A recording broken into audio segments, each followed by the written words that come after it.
pasteur Jean-Sylvestre Ngongelo.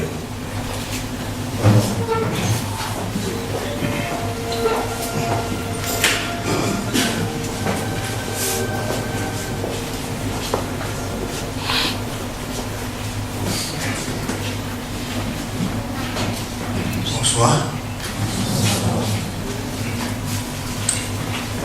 Révérend,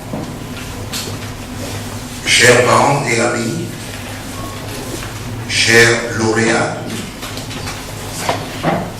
c'est un réel plaisir pour moi de vous souhaiter la bienvenue et vous adresser mes sincères remerciements pour l'honneur que vous nous faites d'être présents à cette cérémonie marquant la remise des diplômes à la deuxième promotion de l'ITML.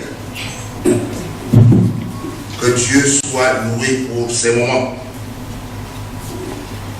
L'Institut théologique et missionnaire de Libreville organise chaque année, et ce depuis février 2003, 2 sessions de cours de formation en théologie évangélique. Les cours se tiennent essentiellement le soir et la formation s'étale sur 4 ans. Le but de cette école privée de théologie est d'éveiller par la parole de Dieu l'enthousiasme et les convictions de l'étudiant pour un engagement efficace dans les différentes sphères du service disciple de Christ. La couverture spirituelle de l'Institut est assurée par l'Église évangélique de la grâce de Libreville. Les enseignants de l'ITML sont exclusivement des personnes justifiant d'une formation théologique. Ce sont des pasteurs et des enseignants, à l'exemple, n'est-ce pas, des serviteurs de Dieu qui président la présente cérémonie et auxquels, permettez-le-moi, je voudrais rendre un vibrant hommage cet après-midi.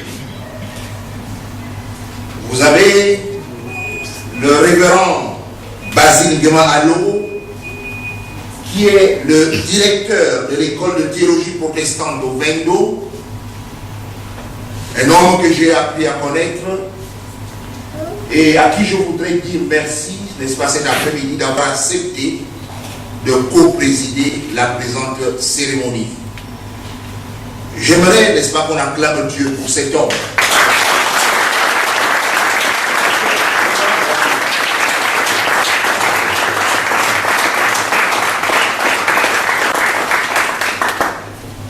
Et il y a M. Philippe Zeragi. Il est français, directeur de l'Institut théologique du soir à Paris. J'ai eu le privilège, n'est-ce pas, d'être enseigné par cet homme pendant ma formation. Je voudrais aussi lui dire merci de manière particulière cet après-midi.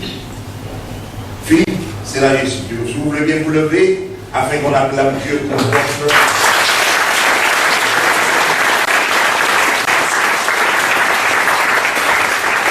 Merci. Alors, chers lauréats, c'est votre jour. Si la vie de chacun de vous était comptée dans un livre, nous serions aujourd'hui à la fin des chapitres. Bien que ces chapitres soient différents, ils ont pourtant tous la particularité d'avoir le même titre. L'Institut théologique et missionnaire de Libreville. Je ne crois pas exagérer en disant de chacun de vous cet après-midi que vous avez combattu le bon combat et que vous avez gardé la foi. Mais le plus difficile, non, disons plutôt, la partie la plus exaltante est devant vous, chers lauréats. l'apôtre Paul dit, frère, je ne pense pas l'avoir saisi, mais je fais une chose, oubliant ce qui est en arrière et me portant vers ce qui est en avant. Je cours vers le but pour remporter le prix de la vocation céleste de Dieu en Jésus-Christ. L'Église de Jésus-Christ dans notre pays a besoin d'hommes qui soient animés de telles pensées. Le but essentiel de votre formation est que vous vous portiez vers ce qui est en avant, vers le but. Chers lauréats, n'oubliez pas que la Bible nous est parvenue il y a 167 ans. En effet, c'est depuis 1842 que l'évangile de la parole de Dieu a atteint le Gabon, notre pays. Il est cependant triste de constater que cette parole reste toujours inaccessible, silencieuse et incompréhensible dans trop d'assemblées se réclamant de la réforme. Archimède, c'était un mathématicien grec, avait dit ceci, je cite, « Donnez-moi un levier assez long et un pivot assez résistant, et d'une seule main, je ferai bouger le monde. » L'écrivain anglais Joseph Conrad a répliqué, je cite, « Ne me parlez pas du levier d'Archimède. Donnez-moi le mot juste et la bonne intonation et je ferai bouger le monde. » Le mot juste dont nous avons besoin aujourd'hui, c'est la transmission correcte de la parole de Dieu, et la bonne intonation, ce sont des lèvres pointes. Je crois, chers lauréats, qu'avec un tel levier et un tel pivot, vous ferez bouger l'Église dans notre pays et atteindre le monde perdu. La tragédie aujourd'hui dans l'Église dans notre pays, c'est que les cultes sont devenus des sessions de sensiblerie au cours desquelles les gens parlent uniquement d'eux-mêmes. L'Église est devenue un lieu de distraction et n'est plus ce lieu où le peuple de Dieu est appelé à être conduit à l'émerveillement.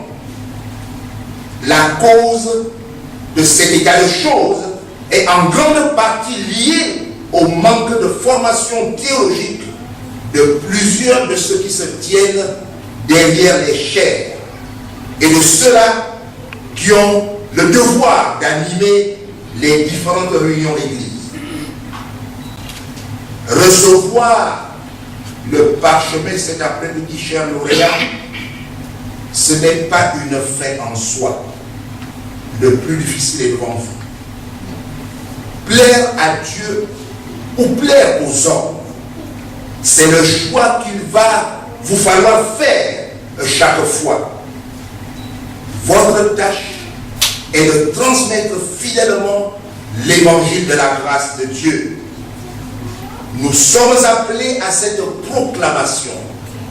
Nous sommes appelés à cet enseignement, afin que par notre proclamation, le Seigneur préserve plutôt et fasse croître son Église dans notre pays. La croissance de l'Église ne se limite pas seulement sur le plan numérique, mais il est important que les hommes et les femmes, n'est-ce pas, qui sont assis dans l'Église puissent croître aussi spirituellement, qu'ils sachent, n'est-ce pas, ce Dieu-là qu'ils adorent, le Dieu qu'ils confessent, il est prêt à se révéler à nous. Vous devez, chers lauréats, vous comporter en soldats fidèles, fidèles à leur commandement. Notre commandant plutôt est Jésus-Christ, qui règne, n'est-ce pas, du haut des cieux, à la droite du Père. C'est un travail très exigeant. Et ce travail n'est possible, chers lauréats, que si vous y consacriez, n'est-ce pas, toutes vos forces. John Wesley ne pouvait pas consacrer un pasteur si ce dernier ne consacrait pas au moins 5 heures par jour d'étude de la parole de Dieu. Et Spurgeon disait ceci à ses étudiants. Il disait, tuez-vous au travail et priez ensuite pour être en vie. Je crois, chers lauréats, que les 4 années d'études que vous avez derrière vous vous ont amené à être convaincus de la puissance de la parole de Dieu et de la nécessité de sa transmission correcte. L'apôtre Paul nous exhorte à faire des efforts pour se présenter devant Dieu comme un homme éprouvé, un ouvrier qui n'a point à rougir, qui dispense droitement la parole de la vérité. Il dit aussi que car en agissant ainsi, tu te sauveras toi-même et tu sauveras ceux qui t'écoutent.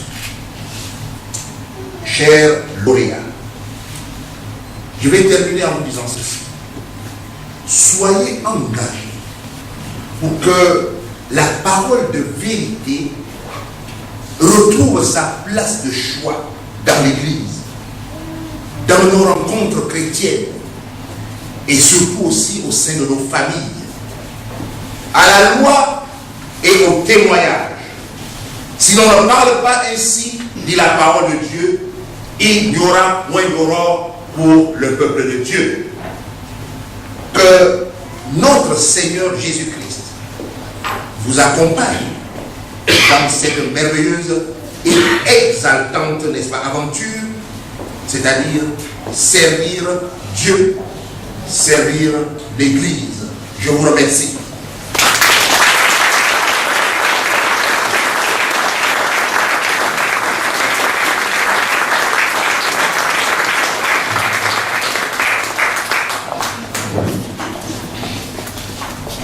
Le mot juste, la bonne transmission, la bonne intonation, les lèvres hautes.